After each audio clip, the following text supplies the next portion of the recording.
ராமநாதபுரம் மாவட்டத்தில் கொட்டை தீர்த்த பெருமழையினால் விவசாயிகளின் நிலையை தலைகீழாக மாறியுள்ளது. வறட்சி பாதிப்பால் விவசாயிகள் நிவாரணம் கேட்டு போராடி வந்த நிலையில் 1,00,000 ஹெக்டேர் நெற்பயிர்கள் மழைநீரில் மூழ்கியுள்ளன. இதுகுறித்து விவசாய சங்கங்களின் ஒருங்கிணைப்பாளர் கபாஸ்கருடன் நமது ராமநாதபுரம் மாவட்ட செய்தியாளர் மகேஸ்வர் நடத்திய கலந்துரையாடலை தற்போது பார்க்கலாம். ராமநாதபுரம் மாவட்டத்தில் கடந்த 3 நாட்களாக பெய்த கனமழையின் காரணமாக விவசாயம் செய்யப்பட்டுள்ள பல்வேறு இடங்களில் தண்ணீர் புகுந்து விவசாயம் கடுமையாக பாதிக்கப்பட்டுள்ளது. விவசாய சங்கம் சார்பில் பல்வேறு கோரிக்கைகள் வைக்கப்பட்டுள்ளது. தற்போது நம்மிடம் விவசாய சங்கத்துடைய ஒருங்கிணைப்பாளர் கபாஸ்கர் இருக்கார். அவரோட இந்த பாதிப்புகள் என்ன என்பது குறித்து கேட்கலாம். வணக்கம். ராமநாதபுரம் மாவட்டத்தில் இந்த வருஷம் எவ்வளவு ஏக்கர் விவசாயம் பண்ணீங்க? இப்போ எவ்வளவு பாதிப்புகள் ஏற்பட்டிருக்கு?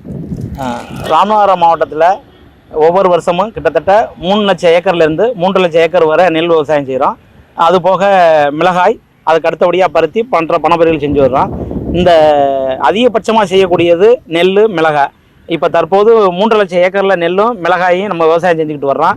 இதில் இப்போ கடந்த 3 நாட்களாக தொடர்ந்து பெய்த கனமழையினால் திருவாடனை வட்டாரம், அரசமங்கலம் வட்டாரம், ராமநாதபுரம் வட்டாரம் உட்பட கீழக்கரை வட்டாரம், மண்டப வட்டாரம், இந்த மாதிரி பல வட்டாரங்களும் பெரும்பாலான மழை இந்த மழைக்கு பாதிப்படைஞ்சிருக்கு. இதில் கிட்டத்தட்ட நம்ம சொல்ல போனோம்னா ஒரு 80,000 1 லட்சம் ஏக்கருக்கு மேலே இந்த நெல் விவசாயம் பாதிக்கப்பட்டிருக்கு. மிளகாய் கண்டு இப்போ அழுகிற தருவாயில் இருக்குது. தொடர்ந்து இப்போ அடுத்த கட்டமாக 25-26 பெய்கிற மழையும் நெல் விவசாயமும் மிளகாயும் பாதிக்கப்படும்.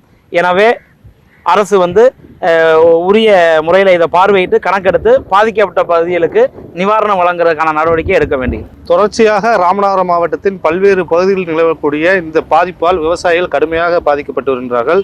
தற்போது இந்த நெல் பயிர்கள் எப்படி தண்ணீரில் மிதக்கின்றோ அதே போல்தான் விவசாயிகள் கண்ணீரில் மிதக்கின்று வருகின்றார்கள். சத்தியம் செய்திகளுக்காக ராமநாதபுரத்திலிருந்து மகேஸ்வரன்.